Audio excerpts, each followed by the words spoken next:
반갑습니다. 붓다의 복과 지혜입니다. 모든 것은 인연 따라 흐르고 진리는 시대를 넘어 전해집니다. 삼국지의 시대, 도교의 술사들은 자연의 이치를 탐구하고 천명을 읽어내며 난세를 살아가는 길을 제시했습니다. 그러나 그것은 결국 불법이 중국에 깊이 뿌리내리는 하나의 과정이었을 뿐입니다. 부처님께서 설하신 진리는 무상의 법이며 변하는 세상 속에서도 변치 않는 깨달음의 길을 밝혀줍니다. 오늘 우리는 삼국지를 통해 도교가 어떤 방식으로 불교의 정착을 위한 초석이 되었는지를 살펴보려 합니다. 도교가 다스림의 도구로 쓰였다면 불교는 그 위에 자비와 지혜를 더하여 더욱 깊은 깨달음으로 나아가는 길을 열어주었습니다. 부처님의 가르침처럼 모든 것은 다 연결되어 있고 시대마다 다른 모습으로 진리가 펼쳐집니다. 이 영상을 통해 여러분과 함께 그 뜻을 나누고자 합니다. 자, 그럼 삼국지 속 도교의 술사는 전부 다 불교 정착의 전 단계이다. 그 여정을 함께 해볼까요? 옛날 중국 삼국시대, 조조는 천하를 통일하기 위해 수많은 전쟁을 치렀다. 어느 날 그는 큰 전투를 앞두고 유명한 도교 술사를 불러 물었다. 전쟁에서 반드시 승리하려면 어떤 방법이 있는가? 술사는 하늘을 바라보며 깊은 탄식을 내쉬었다. 이틀 후 서쪽에서 거센 바람이 불 것입니다. 그때 군대를 움직이면 반드시 승리할 것입니다. 조조는 그 말을 믿고 그대로 따랐고 실제로 강한 바람이 불어 그의 군대는 승리를 거두었다. 사람들은 술사의 신묘한 능력에 감탄했고 도교의 신비한 힘을 찬양했다. 그러나 이 소식을 들은 한 노승이 미소를 지으며 조용히 말했다. 바람이 부는 것은 자연의 이치요. 전쟁에서 이기는 것은 인연의 흐름이다. 그러나 진정한 승리는 밖이 아니라 안에서 이루어지는 법이니라. 조조는 노승의 말에 의아해하며 물었다. 그렇다면 어찌해야 진정한 승리를 얻을 수 있단 말이오? 노승은 조용히 차를 한 모금 마시며 대답했다. 진정한 승리는 마음에서 일어납니다. 술사는 천기를 읽을 뿐이지만 부처님께서는 무명의 어둠을 걷어내고 생사의 괴로움을 뛰어넘는 길을 열어주셨습니다. 한 나라를 얻는 것은 순간이지만 한 사람의 마음을 얻는 것은 영원한 법입니다. 조조는 깊은 생각에 잠겼다. 그는 전쟁에서 승리하기 위해 도교의 힘을 빌렸지만 부처님의 가르침이야말로 사람들의 마음을 다스리고 진정한 평화를 이루는 길임을 깨닫게 되었다. 삼국지 속에서 도교의 술사들은 자연을 움직이는 힘을 빌려 군왕들의 곁에서 조언했지만 불법은 그보다 더 깊은 곳에서 인간의 마음을 변화시키는 법이다. 도교의 신비한 힘이 시대를 움직이는 도구였다면 부처님의 가르침은 시대를 넘어 참된 평화를 이루는 길을 보여주는 등불이었다. 옛날 삼국지의 시대가 열리기 전 중국 대륙은 혼란에 빠져 있었다. 황건적의 난 184년이 일어나자 백성들은 전쟁과 기근 속에서 희망을 잃고 있었다. 각지에서 군웅들이 일어나 천하를 다투었고 수많은 사람이 피를 흘렸다. 이때 한 노승이 떠돌이 수행자로서 마을을 지나고 있었다.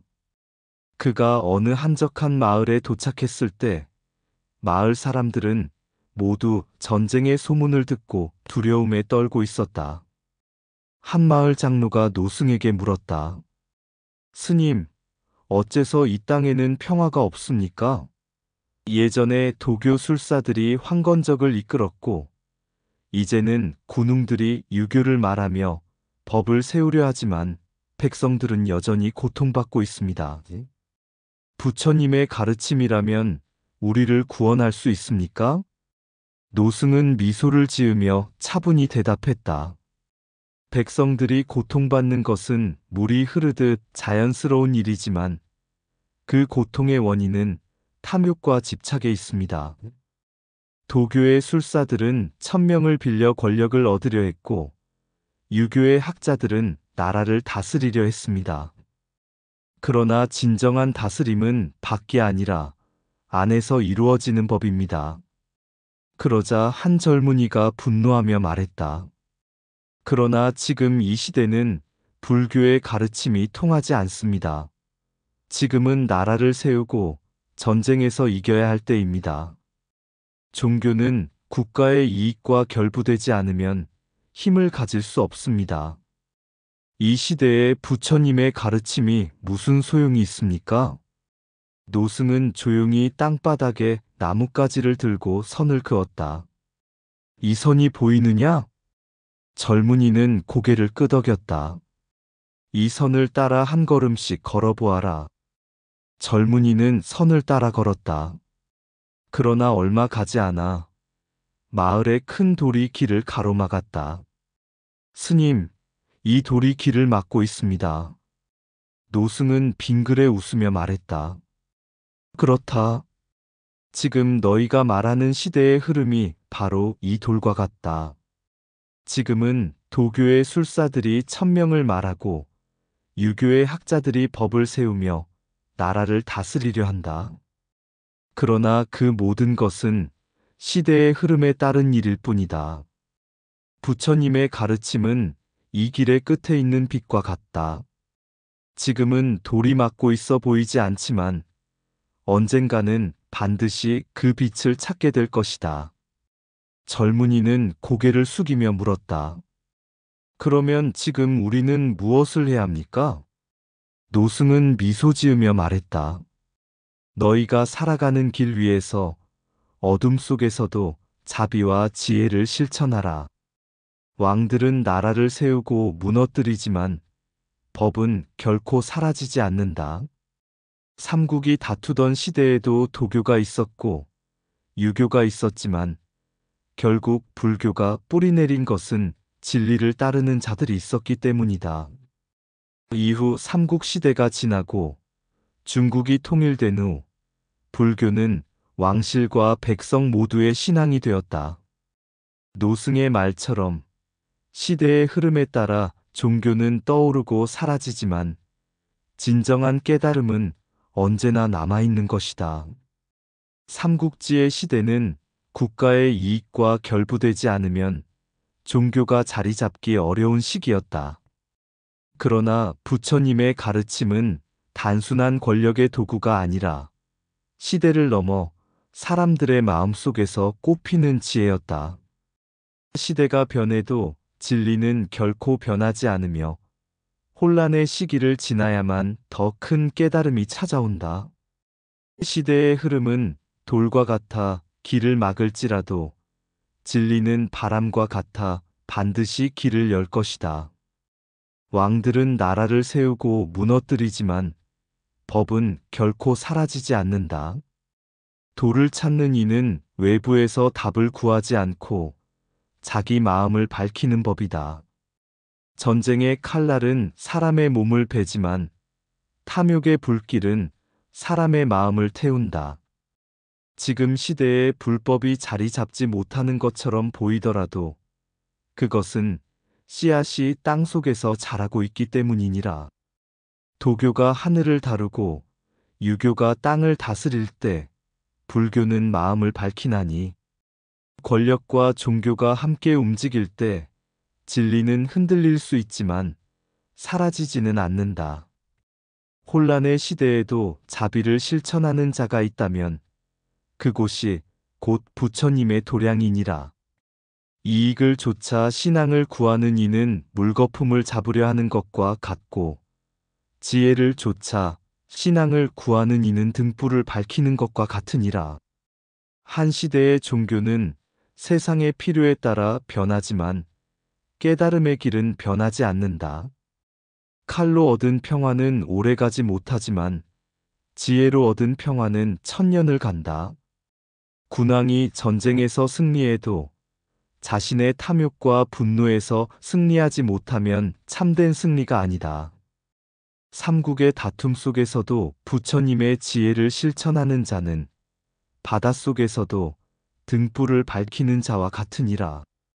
때가 되면 꽃이 피듯 불법은 시대의 흐름 속에서 반드시 뿌리를 내릴 것이다. 도교의 술사가 자연을 다스리고 유교의 학자가 나라를 다스릴 때 불교의 수행자는 자신의 마음을 다스리느니라. 옛 중국, 전쟁이 끊이지 않던 삼국지의 시대, 천하를 다투는 군왕들은 전쟁에서 승리하고 나라를 다스리기 위해 도교의 술사들을 찾아갔다. 풍수를 살피고 점을 치며 기도를 올리는 술사들은 하늘과 땅을 움직일 수 있다고 하였고, 군왕들은 그들의 말을 따라 전쟁의 날을 정하고 궁궐을 세웠다. 어느 날 한 군왕이 전쟁을 앞두고 한 유명한 도교 술사를 불렀다. 이 전쟁의 승패는 무엇으로 결정되는가? 군왕이 물었다. 술사는 천문을 살피고 땅을 측량한 뒤 이렇게 대답했다. 이달 스무날 밤 북서풍이 불 것이니 그날을 기다리십시오. 군대의 진영을 이곳에 배치하면 승리를 얻을 것입니다. 군왕은 기뻐하며 술사의 말을 따랐다. 그러나 그 자리에 있던 한 비구, 즉 수행자 한 사람이 말하였다. 군왕이시여, 바람은 방향을 바꿀 수 있고 운명은 고정된 것이 아닙니다. 술사의 말이 반드시 맞을 것이라 믿지 마십시오. 승패는 하늘의 움직임이 아니라 사람들의 마음과 행위에서 비롯됩니다. 군왕은 그 말을 듣고 웃으며 대꾸했다. 그대는 어리석도다. 내가 본 것은 하늘의 기운이요, 땅의 조화이며 바람과 구름이 움직이는 원리이다. 술사가 말한 대로만 하면 승리할 것이니 더 이상 말하지 말라. 그러나 전쟁이 벌어진 날 예상과 달리 바람이 동쪽에서 불어왔다. 군왕의 진영은 무너졌고 크게 패배하였다. 분노한 군왕은 술사를 불러 질책했다. 그대는 하늘과 땅을 읽는다고 하였으나 결국 거짓이었구나. 술사는 고개를 숙이며 변명했다. 하늘의 이치는 변하는 것이옵니다. 필시 다른 기운이 영향을 미쳤을 것입니다. 그때 수행자가 다시 나와 말했다. 군왕이시여, 외부에서 기륭을 찾지 마십시오. 전쟁의 승리는 바람이 아니라 백성들의 마음과 군사의 용기에 달려 있습니다. 진정으로 강한 나라는 바람을 예측하는 것이 아니라 백성의 고통을 헤아리고 그들의 삶을 보살피는 것입니다. 이 말을 들은 군왕은 깊이 깨달았다. 그는 다시는 점술이나 기도로 나라를 다스리지 않았고 백성들에게 선정을 베풀었다. 부처님께서는 말씀하셨다. 세상은 원래 무상하니 바람을 잡고 구름을 다스린다 하여도 영원한 것은 없다. 오직 지혜와 자비만이 진정한 안정을 가져오느니라. 운명을 점치는 것이 아니라 스스로 올바른 길을 걸을 때 미래는 열리느니라. 바람의 방향이 아니라 자신의 마음을 다스리는 자가 참된 승리자이다. 점술이 아닌 자비로 백성을 다스릴 때 나라가 오래 지속되느니라. 외부의 기운을 따르는 자는 흔들리고 내면의 진리를 따르는 자는 흔들리지 않느니라.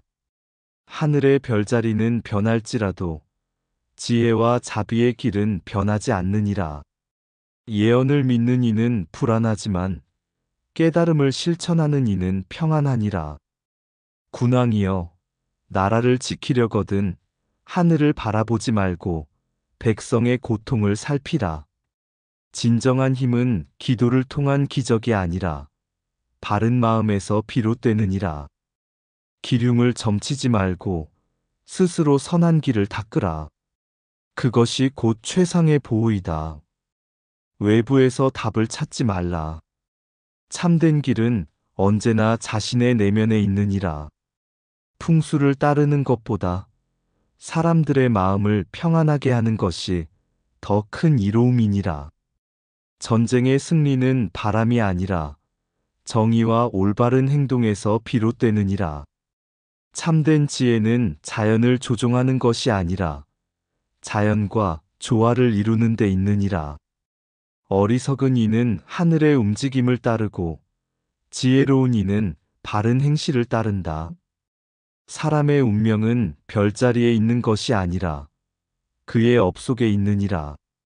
옛 중국의 한 작은 왕국에 한 왕이 있었습니다.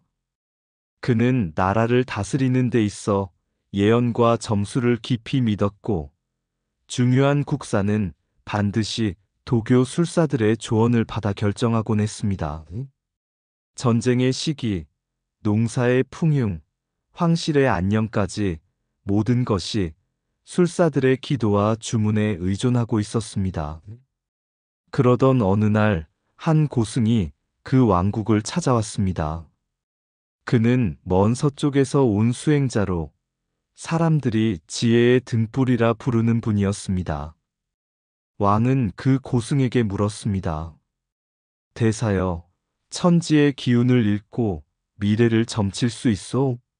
나라의 운명을 바꿀 방법을 알고 있소? 고승은 조용히 미소를 짓고 말했습니다. 전하, 별의 움직임은 사람이 바꿀 수 없고 하늘의 뜻은 점술로 알 수 있는 것이 아닙니다. 하지만 마음의 흐름은 바꿀 수 있고 바른 행실은 왕국의 운명을 변화시킬 수 있습니다. 왕은 그 말이 이해되지 않았습니다. 그는 다시 물었습니다.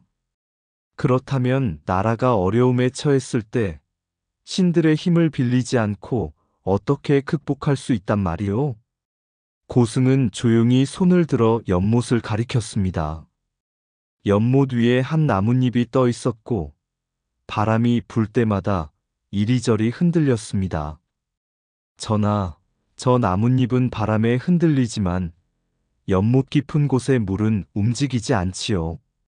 어리석은 자는 바람의 의지의 길을 찾으려 하지만 지혜로운 자는 물의 깊은 곳을 보려 합니다. 왕은 깨달음을 얻기 시작했습니다. 술사들의 예언과 기도에 의존하는 것이 아니라 나라를 바르게 다스리고 백성의 삶을 안정시키는 것이야말로 진정한 길임을 알게 되었습니다. 그날 이후 왕은 도교 술사들의 도움을 줄이며 대신 불교의 가르침을 받아들여 바른 정치를 펴기 시작했습니다. 그 왕국은 점차 번성했고 왕은 생을 마칠 때까지 지혜로운 성군으로 기억되었습니다. 도교의 신비한 힘을 줬던 시대에서 불교의 깨달음과 실천이 중심이 되는 시대가 열린 것입니다.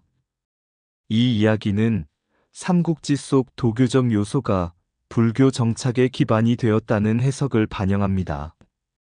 도교가 보여주었던 신비한 힘과 기도는 사람들의 신앙을 끌어들이는 역할을 했고, 불교는 이를 초월하여 지혜와 깨달음을 통해 황제와 백성들의 귀의를 받게 되었습니다. 결국 불교는 도교의 외형적 신비를 넘어 내면의 진리를 통해 더 큰 영향력을 가지게 되었습니다. 바람이 길을 결정하지 않듯이 점술이 운명을 결정하지 않는다. 오직 바른 행실이 미래를 만든다. 신비한 주문보다 더 큰 힘은 지혜로운 마음에 있다. 하늘의 뜻을 묻지 말고 스스로를 밝히라. 그러면 길은 자연히 보이리라. 점술이 미래를 예측할 수 있어도 그것이 올바른 삶을 대신할 수는 없다. 사람들은 기적을 줬지만 가장 큰 기적은 스스로의 깨달음이다. 황제도 신하도 천지의 기운을 두려워하지만 지혜로운 이는 자신의 마음을 먼저 다스린다. 외부의 신비를 찾지 말라. 가장 깊은 진리는 내 마음 속에 있다. 도깨비 불처럼 떠도는 신비한 말보다 한 번의 바른 행실이 더 큰 변화를 만든다. 하늘의 기운을 읽으려 하지 말고 사람들의 고통을 먼저 살펴라. 군왕은 국군을 점치는 것이 아니라 백성의 삶을 살펴야 한다. 도교는 신비한 힘을 말하지만 불교는 마음을 밝히는 길을 가르친다. 기적이 나라를 지키는 것이 아니라 바른 법과 덕이 나라를 지킨다. 별의 움직임을 좇지 말고 어둠 속에서도 길을 찾을 수 있는 등불이 되어라. 기도와 점술이 아닌 자비와 지혜가 세상을 바꾼다. 황제가 불법을 따르면 온 백성이 평안하고 장수가 불법을 따르면 전쟁이 멈춘다. 옛날 중국 대륙이 혼란에 빠졌을 때 한마을에 위진이라는 도사가 살고 있었다. 그는 별자리를 읽고 풍수를 보며 왕들에게 전쟁의 기륭을 점쳐주었다. 그의 말 한마디에 제후들은 군사를 움직였고 농부들은 씨를 뿌릴 시기를 정했다.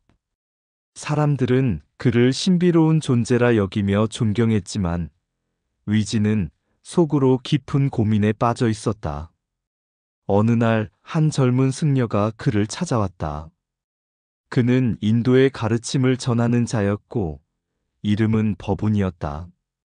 버분은 위진에게 물었다.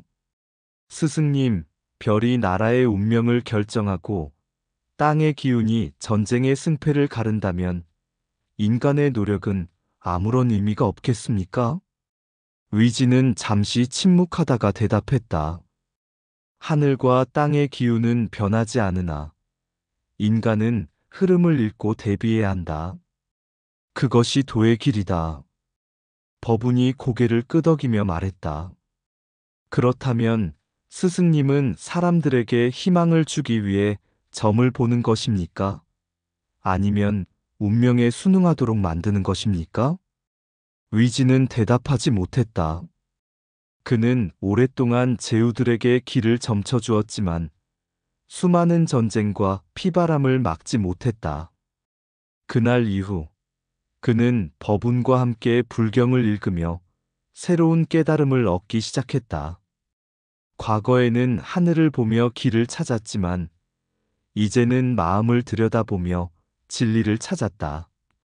몇 해 후 위진은 점수를 버리고 한적한 절에 머물며 사람들에게 운명을 따르기보다 스스로를 밝히라 라는 가르침을 전했다.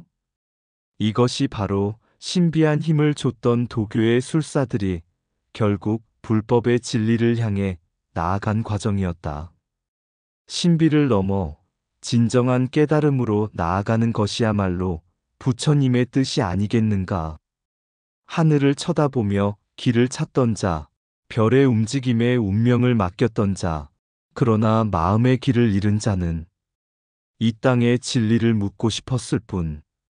산과 들의 기운을 읽어보았지만 세상의 모든 변화가 그 안에 있음을 알지 못했다. 점술과 풍수의 바람 속에서 그는 마음의 바람을 모르고 헤매었으니 그러던 중 한 승려가 다가와 말했다. 하늘의 뜻을 따르지 말고 마음을 따라가라. 그 말에 마음이 흔들리며 진정한 길은 내 안에 있다는 것을 깨달았다. 신비를 좇는 대신 자비와 지혜의 빛을 따라가니 별은 더 이상 운명을 결정하지 않고 마음의 평화가 세상을 지배하였다. 이제 그는 전쟁의 시기를 묻지 않으며 자연의 변화를 막으려 하지 않는다. 그저 마음을 고요히 하고 세상의 고통을 덜어주는 길을 걷는다. 운명이란 별의 움직임이 아니라 내가 나를 깨닫고 나의 길을 찾는 것이다. 신비를 넘어서 진리를 향해 나아가는 그 길이 바로 부처님의 가르침이었으니 참된 길은 하늘도 땅도 아닌 내 마음 안에 있다. 이상 붓다의 복과 지혜였습니다. 오늘도 복지구족한 날 되세요. 구독과 좋아요는 붓다의 복과 지혜를 밝히는 큰 자비의 등불이 됩니다.